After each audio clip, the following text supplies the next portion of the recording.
مفاجأة كبيرة تم الإعلان عنها من أيام بسيطة بتأكد عظمة وتقدم أسلافنا المصريين القدماء، وده بعد ما اتنشر دراسة علمية جديدة على مجلة Frontiers in Medicine. المصريين القدماء قدروا إن هم يعملوا أول عملية جراحة لإزالة السرطان والكشف عنه، وده بعد ما قاموا بالكشف على جمجمتين، واحدة منهم لراجل اتوفى في عمر ما بين ال 30 و 35 سنة،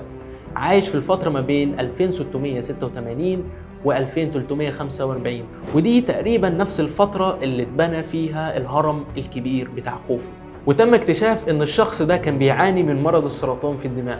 ونتيجة البحث تحت الميكروسكوب على الجمجمة ظهر فيها تدمير كبير للأنسجة، وإن كان معمول لها جراحات خيالية بأبسط الأدوات لمحاولة إنقاذه من السرطان. أما الجمجمة التانية فاكتشفوا إن بيتراوح عمرها ما بين 664 و 343 قبل الميلاد، وإنها كانت لست فوق ال50، ونجت من كسر في الجمجمة بفضل علاج اتعالجته، وإنها كانت بتعاني من ورم سرطاني مدمر للعظام، وأثبت لهم وجود المرض في هذا الزمن. وقال بعض العلماء اللي شاركوا واكتشفوا واحدة من الآفات، جمجمة الست تم شفائها وتم استخدام آلة حادة، وده كان الدليل ليهم إن الست تلقت علاج واتعمل لها جراحة